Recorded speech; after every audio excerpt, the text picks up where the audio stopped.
And when you show up in the world, don't show up in the world how you think people want you to show up. The world needs who you are, your unique selling proposition. But it's beyond that. It's just you as a human being, and show up authentically in that, genuinely. And that's the 3 bullet points of your brand voice. You need to be genuine, you need to be consistent, and be simple.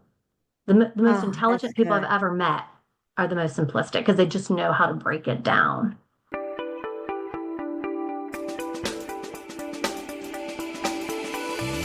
Buckle up for a new episode of the S.H.E podcast, the show where we have real and raw conversations to inspire and empower you to be seen and heard so you can create balance and everything you want in your life and business.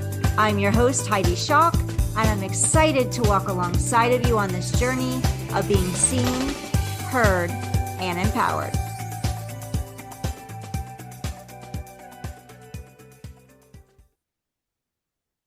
Hello and welcome to another episode of the S.H.E podcast. Be seen, be heard, be empowered. And we have a fun episode for you today. I've already been talking with my guests behind the scenes. We're having a blast and we're going to bring that party to you right now. So I am going to introduce you to Becky Freemal. Hi, Becky. So excited to have you with me today. I'm ready for some fun and welcome to the show. Thank you. Thank you. I am all about it. Fun is, yeah, that is a big part of my brand voice. We already talked about that. You got to have fun. Life is too Yes. short not to. And I love that about you. It's all about the fun because I like to have fun too. It's hard enough to sometimes work with day to day, whether you're in corporate or entrepreneurship. So let's bring some fun into it. Before we dive in, Becky, I want to just give everybody a little background into who you are, and then we're going to kick this off. So Becky Freemal is an Emmy-award-winning broadcast journalist. Can't wait to dive into that. Turned best-selling author. She brings her strong ability to connect people through evidence-based stories to the corporate world, helping businesses realize growth and reach desired outcomes. As a fractional chief marketing officer and founder of the Market Exec, she focuses on helping fellow founders, CEOs, and marketing and communication teams uncover their brand voice of their organization and build a clear and cohesive path forward.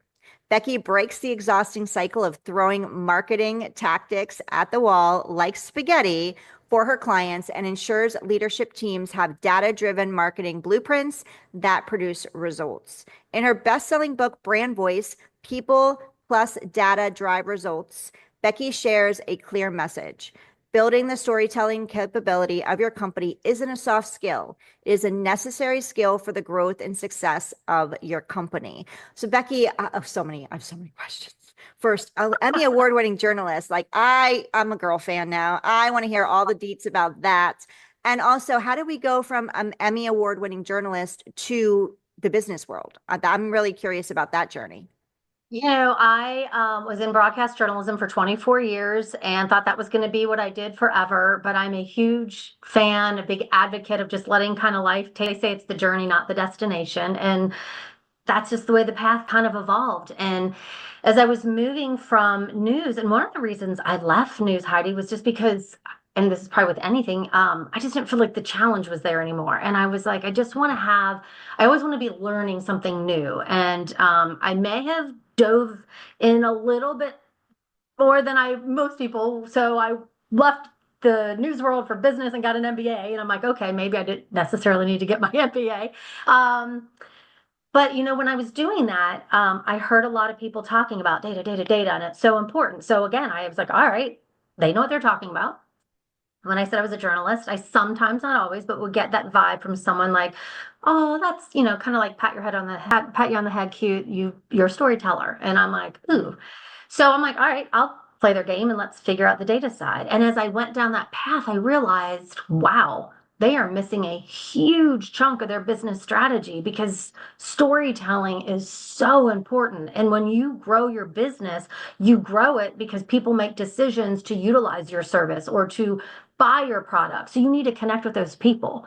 And never in the history of ever do you show someone an Excel sheet and they go, wow, I want to do business with you. The data They needs to ever be say? there. No one ever said. No one has ever done that. So, I mean, okay, maybe you would find somebody. Yeah, you'll find people. It's true.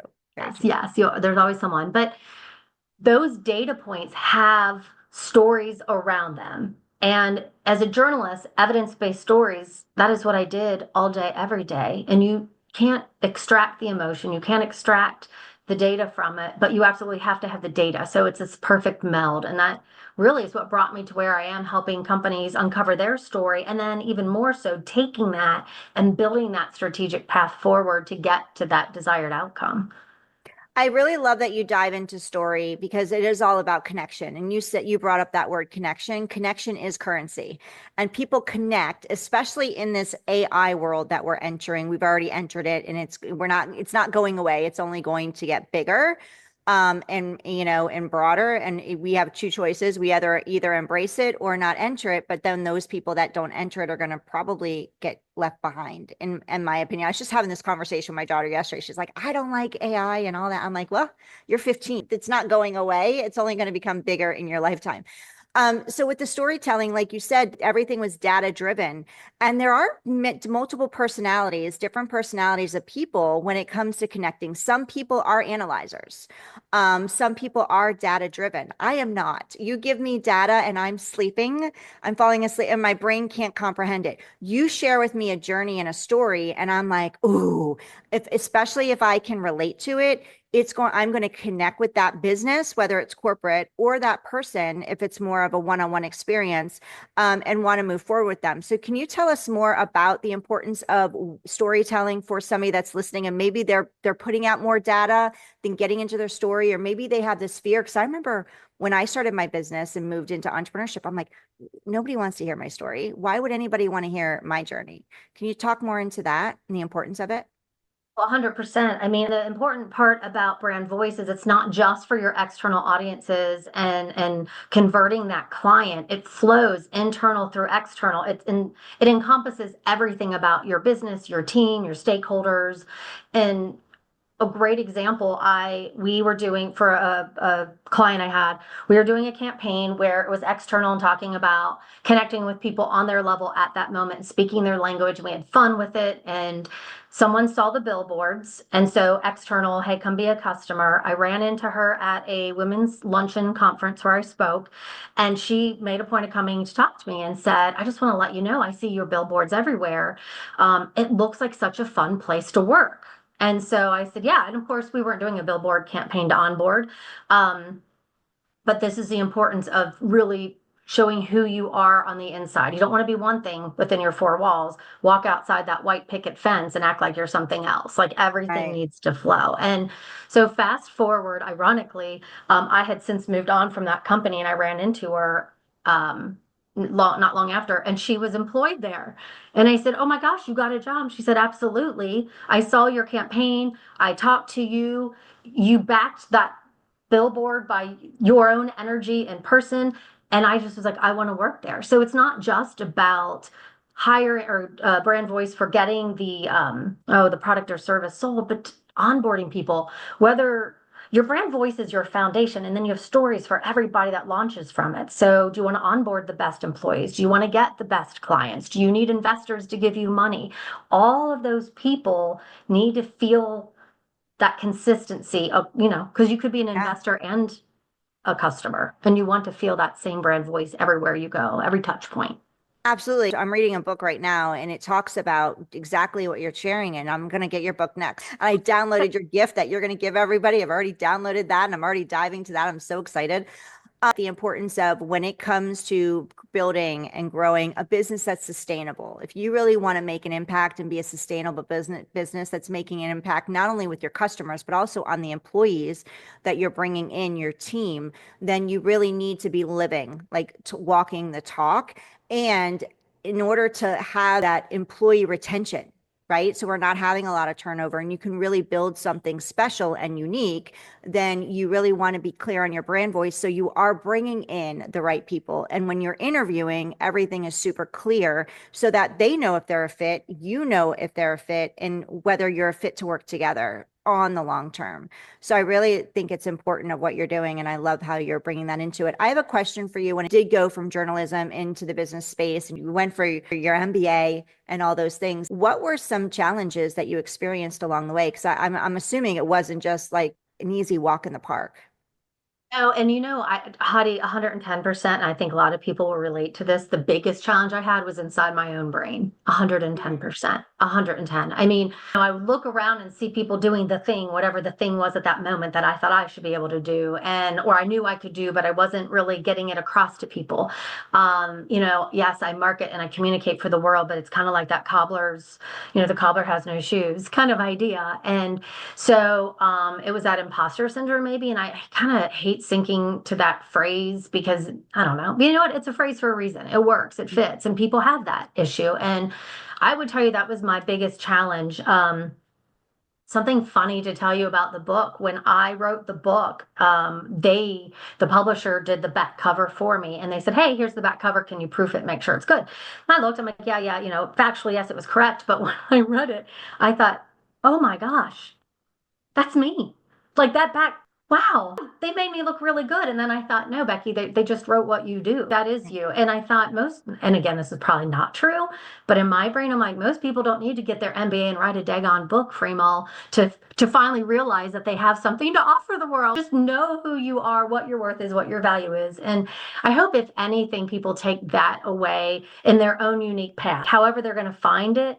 Know that you have value, and when you show up in the world, don't show up in the world how you think people want you to show up. Mm. The world needs who you are, your unique, um gosh, I hate to say this, but marketing, your unique selling proposition. But it's beyond that. It's just you as a human being, and show up authentically in that, genuinely. And that's the three bullet points of your brand voice. You need to be genuine, you need to be consistent, and be simple. The most Oh, that's intelligent people I've good. ever met are the most simplistic because they just know how to break it down. Yeah. So, And would you agree they're really willing to learn? They're open because they're like, "Yeah, listen, I may not have all the answers." That's why they surround themselves with a team, and the brand voice helps you surround yourself with the right team, and right people who, because as one person, we don't have all the answers. So we need to bring those people in that can support us to help us build that successful business. yeah, I mean, when you build, even the building of your brand voice it is not a party of one where you're sitting there at your desk kind of thinking, when you're a solopreneur, it may start that way because your business and you are kind of very tightly tied together. Mm. But when you have a corporation and multiple people and departments and teams, you need to get a good cross section, a good representation of the people on your team. Maybe a new hire, someone who's been there 40 years getting the gold watch, which I know is harder and harder to find, but they do exist. Maybe different genders, different ethnicity, and you don't want to make it too big either, but come up with a good cross section and bring everyone to that table to start talking about the data. I always tell everyone, bring your data and tell me the story behind it. And a great example was a loan officer. She came with a data point that I am telling you on an Excel sheet of a $700 million asset company would have never looked at. $1,000. So again, that's like a needle in a haystack on this Excel sheet. But that $1,000 was someone who came for a loan because they couldn't afford a wheelchair ramp for their family member to get into their home. And they weren't able to get a credit card because they were only going to be able to pay off X amount each month, a small amount, and that compound interest was going to just be too much. So the loan was the best option. And $1,000, a lot of people would just put it on your credit card or they would have it and write the check. But it really made us dive into our data and realize we knew this, but it really just confirmed we had a lower socioeconomic group that came to this financial institution. That was really our target audience. And what could we do and what products and services could we build out to really reach the right crowd? And those Wow. are things that those small little data points really open doors wide open for you. And create large impact. Yes, That thousand exactly. dollars was it created a huge impact for the person that needed it and the whole family. Yeah, Yeah. exactly. And I think maybe some people might think, oh, I have to have high dollar service and products to make money. And that's not the case. There are a lot of people, there's a win-win. You're helping them and you're also growing your business if you are on the genuine, correct path that you need to be on. And so hearing that story really helped start talking about that scenario because you could walk in, Heidi, to the company or business, whatever it is, great one day. And God forbid, have something horrible happen, lose a job, whatever it is, and the next day we see you and you're not feeling so good. So it's not even how you greet that person every day, it's how you greet that person on that day. Like meet them where they're at that moment. And it takes listening. It's a very much a listen first communication style. Yeah, that's so good. So let's dive into your book. You went from Emmy-winning journalist, I keep saying it because I'm just think it's amazing. I love it. Um, Into now you're this business woman, business entrepreneur. And you have a book, you wrote a book. So what was the catalyst or the inspiration for writing the book? Because I'm sure when you started and you got your MBA, you weren't thinking, oh, I'm going to go write a book. Right. A lot of it was as I moved forward, people asking me questions and me realizing how much I really did have to offer the world. And if I kept it in my head, it wasn't going to help anybody. I do all those, we all are hyper over assessed with strengths finders and Myers-Briggs and disc assessment, you name it.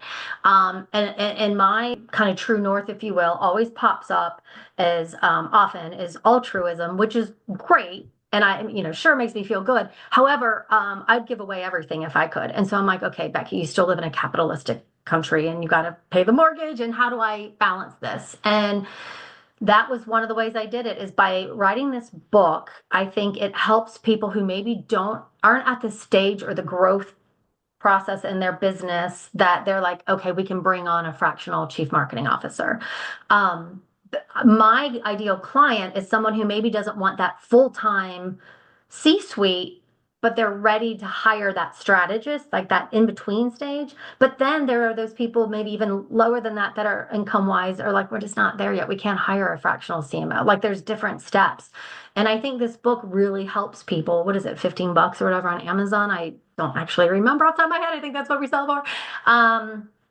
But I've gotten feedback. People are saying it's turning into like a how-to guide. I've gotten pictures for people where they're writing in the side and the margins and highlighting and underlining things. And I'm like, wow. And I think it just made me realize for all of us, we all have knowledge and ability in our brain. And just because we know it, we need to remind ourselves the person next to us may not. So share it, help somebody else out. So that was a big impetus for moving forward and writing it. That's amazing. And I'm so glad you wrote it. And like I said, we're going to talk about your free gift too. And I know that's just a kickoff point for your book. So if you're listening now, go to Amazon now and go grab the book. We're going to talk more about that. But what can somebody that, doesn't know, maybe they're just starting out and they're like, how do I even, maybe they need to revisit their brand voice, or they're just starting out and they don't even know where to begin to find their brand voice. What would you say would be the first thing that they should be focusing on? When you're at the very beginning, before you even have really a profit margin, because profit margin is where I will often tell people to start. And a lot of people do have that. But if you're at the very beginning, it parallels your own personal brand voice. And you need to really reflect and think through what is important to you. What is the knowledge you have? What is the service or product? What void does it fill? Why did you come to this moment in time to offer this widget or whatever it might be? And who are the people that need it? And then as a marketer, our whole job is to bridge your knowledge with the people it's going to help. They have a pain point, you have a solution. How do you find them? And then you just start digging into it. I mean, and some of it is as easy as getting online. Like, I'll make it really it's obvious for everyone, but if you're like, okay, I have a product or a service that really is going to connect with someone who's in like 20 years old, or like, I don't know, Gen Z. Well, where are you going to find them? TikTok. You know what I mean? So then you can just start piecing together that strategy. So, or that the tactic. So, what is your strategy? Who do you want to reach? What do you want them? How do you want them to see you? That's really, really important. Is it fun? Is it smart? I mean, those are two of my brand voice words, are smart and fun, and that they can live together. Smart doesn't mean buttoned up and boring. And sometimes people are like, oh, when you're having fun, that must mean you're not serious and intelligent. No, they can live together. So think about the things that you really want people to see you as, and then start moving forward with that. And then it can evolve as you start getting profit margins and numbers and start looking at it. Look at your numbers on your Facebook page or LinkedIn page, any of your social media. Who's paying attention? More men, more women, what age group? And what are they listening to? When you're a thought leader and you post a thought leadership, are those getting the most engagement, likes, and loves, and all of the comments? Or is it a video that's fun that you're doing, and then balance it? So those are all data points that people should start looking at, because it will really allow them in their brain to understand the story of their target audience and what matters most to them. Yeah, it's really important to know your numbers. And that's one thing that I think was one of my challenges because I'm not a data-driven person. Like I said, I'm not an analyzer. I'm a promoter. I'm the woohoo, let's promote you and get you out there and I want I to love it. connect you with everybody. Yep. And that is the complete opposite of an analyzer. It's on the complete opposite spectrum. But it's really important to kind of bring yourself into all of it, whether you're a supporter, a promoter, an analyzer, controller, like all of those different personality traits. And I love that you talked about data because numbers, knowing your numbers is something that's really important. I talk to my clients about that all the time. And it's one of the biggest challenges I have had in growing my business or understanding my business was analyzing my numbers. I'm a very promoter personality. I'm like a woohoo, let's get this done, high energy, want to connect everybody with everybody. But at the end of the day, business is about your numbers. You need to know what's working and what's not working. And you can't know that without knowing the data, without knowing your numbers. Like you said, what content is working for you? Is it is it a picture of you with your content? Is it something that you talked about? Is it more motivational? Is it more data driven? Is it, something else that's inspiring and you're getting more likes and more interaction on? Because at the end of the day, we want engagement, right, Becky? It's really important that we're getting engagement, and that's Mhm. going to help us develop our brand voice. You also mentioned knowing who's coming to you. And I talk about this a lot because I help people, businesses grow their visibility. And because that's an important piece of growing their business. And one of the biggest fears I had when I launched and started was being seen. That's why now, if they would have told me 6 years ago I'd have a podcast, I would have lost everything on that bet. But that's the journey. And I actually want to talk about your journey a little more. But the visibility piece is key, and knowing what's working in your content and what's not working. And that's what's going to help you as far as getting clear on who's coming to you. Like I was sharing, getting on podcasts, guesting on podcasts, that's a huge piece that I always promote because you're going to, by making your offer and by sharing the way for people to connect with you, you're going to be able to see who you're attracting, right? And at the end of the Mhm. day, too, really staying true to who you are, not comparing yourself to others in the industry and what they're doing and going, okay, because you mentioned being smart and being fun. You don't have to be buttoned up to show that you're smart. So if somebody else in the industry is successful and they're more buttoned up, that's okay. Let them be them. You get to be you, and you're going to attract your ideal dream clients because the clients that they're attracting, you may not enjoy working with. Correct? Oh yeah, 100%. And don't panic. I think people see their numbers like, oh gosh, I thought I was talking to women age 25 to 35, and it seems like there's a lot of guys. Oh, well, listen to that. Don't panic about it. Just listen to the data that's coming, and keep in mind too, when I do all of those million and two business assessments, I actually never come up as an analyzer. Never. Mm. Woo was my highest for Strengths Finders. On DISC, ideation or on the I, interpersonal skills. Mm. I'm very, very, very much the people person, but I understand, as do you, the importance of the numbers. And I think sometimes people think, oh my gosh, data, and they just freeze. And they think of like the highest level data, like data analysts with 4-year degrees and masters. No, no, your data is go to the back end of Facebook. It's free. Look at your numbers. Who's paying attention? I mean, really simplify it. And if you've never done that, don't freak out. Don't panic. Start today.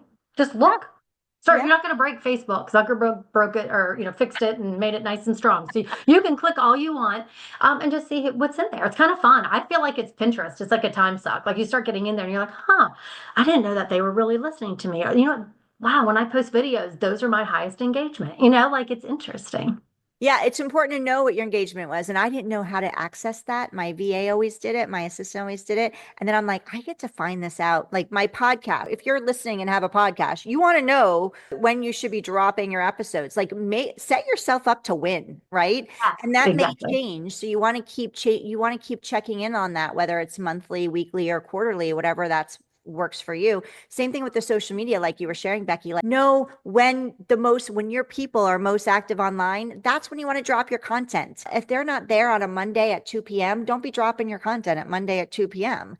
Right? Do what works for you. Set yourself up for success. And I think sometimes we can end up hurting ourselves without even realizing it. So if you don't know how to check your analytics, that's what it is. Your analytics on social, Google it because it shows you right there how to do it. Handy dandy Google.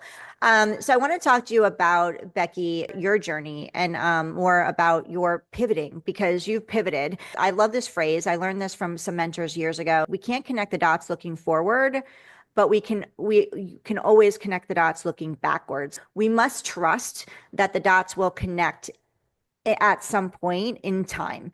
That's not exactly how it was phrased, but that's the overview of that quote, which I love and I live by because I'm always like, well, if I make this decision, what is it going to do down the road? I just got to trust that I'm making the right decision, and action brings clarity. And we may not always make the right decision, but by taking action, we're going to learn sooner than later versus paralyzing and sitting in fear that, okay, that wasn't really the best choice, but now I know which direction I get to go in and we move to that point faster. So what was it for you? Can you remember a time in your life where now you're looking back and going, aha, that was a pivotal moment in my life of where I am now? 110%. But what you would never guess in a million years is it, nor would I have, it was in high school. Hmm. Never would you have thought that something that would have been perceived as a failure in high school would get me to where I am this very moment talking to you and doing the things I'm doing, which was that I was a soccer player. I played soccer. The Bad News Bears was my first soccer team when I was like 4 years old or something. You know, and it was like envision that picture where my mom tucked my shirt in, so half the Bear News Bear emblem is down in my shorts. You can only see its eyes because the t-shirt was so big on me. And I mean, that was me. I was a soccer player, and I didn't really know what brand voice was. But had you asked me, I would have definitely not known because I wouldn't have told you I have grit and I have resiliency. I would have told you I'm a soccer player. That's what I would have answered all through my early years of life. So junior year, at the end of sophomore year, going into junior year, I was trying out for the soccer team. I was captain in my sophomore year. Again, played my whole life. I got cut. And Heidi, it was Wow. devastating. I mean, like if I really get into it, can feel the feels back when I was 16 years old. And I lost for a second my identity. I was like, oh my gosh, I'm a soccer player. Like, what do I do now? And my parents were wonderful and absolutely let me have a day or two to be sad. And then they're like, all right, like at dinner, I'll never forget we're at dinner. And they're like, what are you going to do next? And I'm like, I don't know. And this is where I think, you and I are both talking about being parents. This is a big thing about being a parent, being an aunt, being an adult in someone's life that just maybe just need a little guidance. And my mom and dad were like, well, you're certainly not going to just sit around and do nothing. Like, that's not an option in this family. So how do, let's talk about it. Let's bounce ideas around. So the idea came up to be in one of the local high school theater in the play. And I'm from Cincinnati, where every street corner has a Catholic school. So it was not odd to go to an all-girl or an all-guys school. My dad taught at the all-guys school. I went to an all-girls school. And on the all-girls school side, I was on the lighting crew behind the scenes, freshman and sophomore year, because Heidi would not go on the running crew because you had to walk out on stage to change the set. And I was so shy and so like, oh my gosh, even if I'm all in black and the set is dark, they still might see me. So my mom and dad said, Becky, you should try out for the play. I laughed. I'm like, are you kidding me? And so at my school, I stayed on the lighting crew, but on my dad's side, I went to the all boys school and I tried out and I got a line and it was perfect. It was Fame. And they gave me one Damn, line. such It a was good like, show. yeah. And my line was, oh my gosh, I'm so nervous. So it was perfect. I didn't even have to act. And that was the rest of the rest. Senior year, I said to my mom, I want to try out for plays, but I also want to try out for soccer again. And I might still be a little bitter still. She said, no, you have to pick one or the other. And it was a huge decision because she said, your grades are more important. You can't do all these extracurriculars. And it was a hard decision, Heidi, and I never thought I would have done this, but I chose the plays. And I went into theater, which then brought me into communication, which brought me into broadcast news, which now has brought me to where I am now, marketing and communication. And you guys, it all came back to getting cut from a soccer team when I was 16. Wow. After being Never. captain. Oh yeah. after I mean, being captain. That just doesn't make sense. Like if you put it on paper, it doesn't make sense. You were such, you played soccer for so long. You were captain of your team the year before, and then you're cut your junior year. That's intervention in my opinion. It's just I that's a know. path opening where you're just like you're put on this Yes, path and I love how your parents were about it. Okay, you can sit in it, take your time, cry, do absolutely. your moment, have your moment, like you get to be you and Yep. experience the emotions. And then after, okay, what's next? And Yeah. I think that is the piece that many of people miss. They sit in it for too long and they never get to, okay, what's next? And Mhm. that's the piece that really opens the doors to. So that is like proof that everything it happens for us, not Yeah. to us. And we have a choice on how we're going to view it. Yes, you can go, it happened to me, and you can sit in it. Have your time, have your moment, but don't Mhm. let it last a year. Don't let it last a month, even a week. Like have your time, have your moment, and then get up and like what's next. Because there's so many opportunities. This is a door opening. Like that phrase, every door closing, like just another door opens, right? I don't know Every exactly how, time. but yeah, Yeah. when a door Yeah. closes, the next one's opening. And it's your choice to walk through it. That's the key. Yeah. That's the what's next. It's your choice to actually walk through that door and see what's next. And wow, you did it. And thank you for sharing that. That was so good. I would love to share too that that also helped me as I moved through my career and had bosses that maybe weren't the best or weren't the most empowering, because that made me realize, and I want people to understand this, that you are not defined by one person. So if you get laid off, if you have a boss, you don't get laid off, but treats you poorly, or anyone does, you get cut from the soccer team. It doesn't mean you're a bad soccer player. It just you get the chance to define yourself, and that's it. A number one, and it's up to you, like you just said, to how much you let those outside factors impact you. Take the good and kick the negative to the curb and move on. Yeah, soccer didn't define you. No, Right. And no, sometimes we can be so good at something and get so comfortable that we allow it to define us. And then when we lose it and we have that failure and we feel like we fell, right? We failed when we didn't fail. It's just another door that's opening, another opportunity that you would have never experienced or had that. And your life could be on a completely different trajectory right now. And yeah, I wouldn't be sitting here with you having this conversation, we which wouldn't would, have met. yeah. So, where can we find your book So first? it's on Amazon, and it's the only one I've written so far. I have many in this brain of mine. I have more to come. But yeah, if you just search Becky Freemal, and you can also search brand voice, it will pop up. But Becky Freemal gets you right to it. So Amazon.com. Yep. And it's called Brand Voice, People Plus Data Drive Results. So make sure you go grab that. Also, Becky, for those that are listening and want to reach out to you, please reach out to her. She's amazing and she's fun and she's easy to talk to. She's very welcoming. So make sure you reach out to Becky. Where can we find you, Becky? Go to my website, beckyfreemal.com, and I have a contact page on that. You could just fill that out, and it just auto populates right into my email, and I can reach out to you and go from there. Perfect. And you're a keynote speaker also. Yes, So yeah. what do you speak on? So if somebody's listening and they're like, I love Becky, I gotta talk to her and have her, like what would be the right place for you to speak, the stage for you to speak on? Helping people drive their revenue goals and building that human connection in this digital world, especially as AI is taking off. We all learned from COVID. People, when we were all told to go to our own little corners, we did not do well. We need that human connection. And as AI and the digital space grows, that desire to build human connection with people we know, like, and trust, which then builds your revenue, is going to be so needed. And that's my area. Awesome. I have two more questions actually, Yeah. and then we're gonna get to your gift. Actually, we're gonna get to your gift before the final question, because the final question is something unexpected. Okay. But I can't uh, wait. yeah, I'm just excited. I might even have two. I might throw at you. But the first one is so Becky, you had mentioned when I read your bio to everyone that when it comes to marketing and you're helping companies, you help them with create a strategy versus throwing spaghetti at the wall. And that really resonated with me because when I work with my own personal clients, I always tell them we need a strategy. You don't want to just have something that you're just throwing spaghetti at the wall and trying different things or trying it once and hoping it'll stick and then moving on to the next. It doesn't necessarily mean that it won't work. It just means that we might need to tweak it. So can you share more about how you help companies with their marketing marketing strategy versus that throwing spaghetti at the wall type of mentality?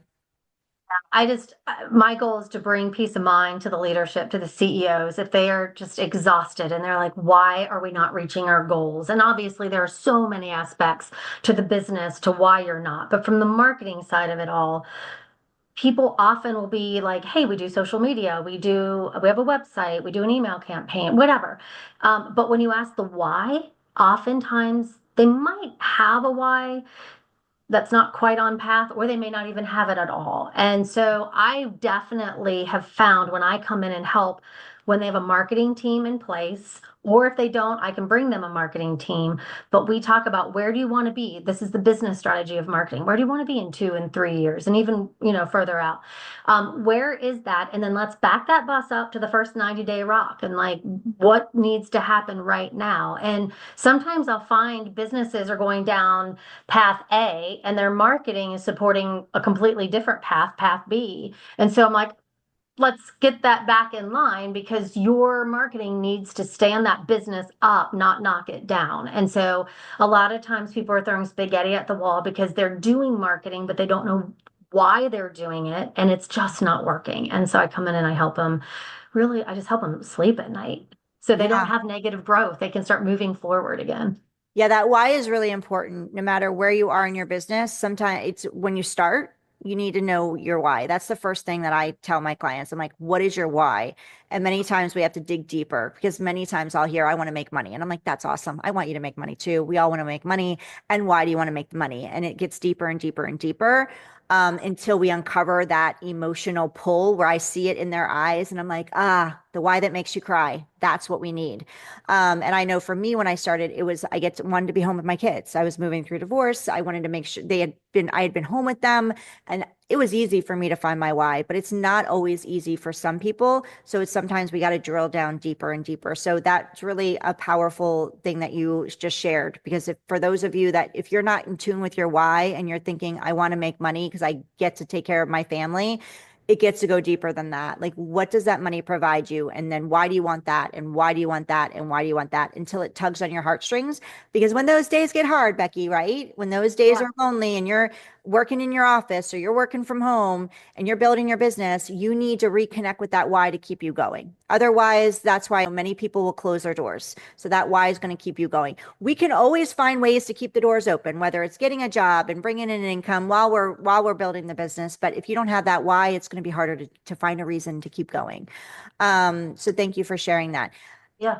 Your free gift, can you share with us what it is and how we can go grab it? Yeah, it kind of goes back to how I told you some people were, I didn't know this, but at the time, but people are using my book as kind of a guide and writing notes in the margins and things like that. It's beautiful that it evolved this way. My free gift just furthers that, and it is just a how to build your brand voice. I have ideas on the back of the book that meld with it. Like, if you're in this, I just picked some verticals. There's so many industries out there, but like, what are some of the things that you need? And it works you through that process. I think people also need to know that brand voice, again, it's not just your story. It's an integral part of that why, that strategy, that then allows you to understand what your messaging is at the end of going through that free gift, and who you're trying to reach, so that you can start executing on that path. And a lot of times they might realize, hey, we can do this. And other times they're gonna be like, hey, now we're there, but how do we get to that next step? And I obviously can help with that. I can do that. So I mean, the book is either going to help people guide themselves down the path, is my hope, that they can do it all on their own. And if they're bigger, then I would highly recommend that they bring in a fractional CMO, whether it's me or someone else. Like, you need to be able to sleep at night. There's going to be a point in your growth that you cannot hold on to all of the balls and throw them in the air. You need people who are experts in each area. And so this book can help guide you down that path. Now, so grab Becky's free gift that she's bringing to you today. Thank you for your generosity, Becky. You can go to beckyfreemal.com/free gift. And she spells her last name Freemal. So it's beckyfreemal.com/free gift. And we'll have the link inside of the show notes for this, as well as all of our social media links and her website. So you can go to beckyfreemal.com. Make sure you connect with her, reach out, let her know that you heard her here on the S.H.E podcast. This has been so much fun, Becky. I have a couple more questions I'm going to throw at you, if Ready. it's okay. For Yep. one, I always ask this of everybody, like, what's a behind the scenes of Becky? Something like a fun fact about you that we would never know from seeing you on social media, knowing you're a keynote speaker, reading your book. And don't forget to grab our book on Amazon.com also. Go grab that. We have the link also in the show notes. But what's a behind the scenes, like, fun fact about you? My youngest, my 12-year-old, is adopted from China, and the story we covered on that process is what won our Emmy. So it has a Wow. huge heartfelt, it's not just any old award. Yeah. Oh, that's a family award. Oh, that is awesome. Oh, I'm all choked up now. That's so beautiful. Yeah. Oh, I can't wait. I'm gonna go follow you and go see all your family stuff if you have it out there. I'll have to And give you the YouTube link because yeah, it's I want to online. see So it for sure. Yeah.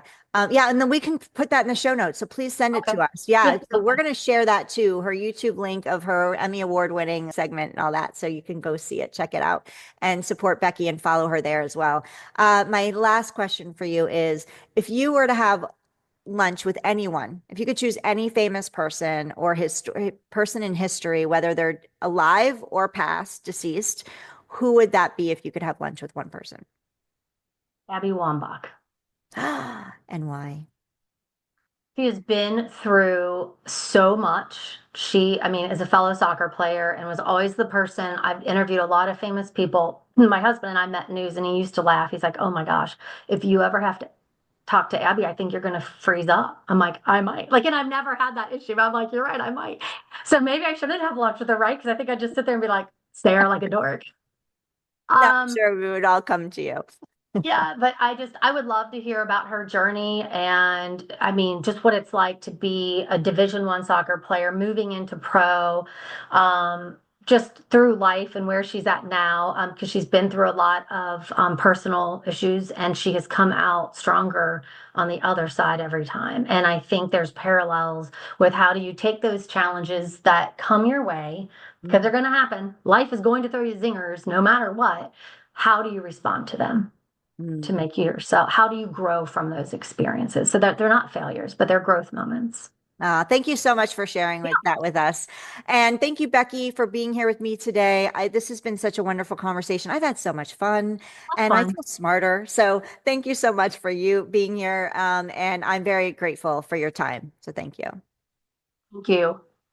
Thank you for joining us today on the She podcast. Make sure you go check out Becky, go follow her on social media, go connect with her, have a conversation with her. Go to BeckyFreemal.com.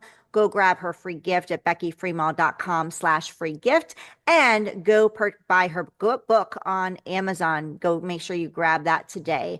Thank you again for joining us for today's episode of the She podcast. In the meantime, I will see you on the next episode. In the meantime, be empowered to be seen and heard.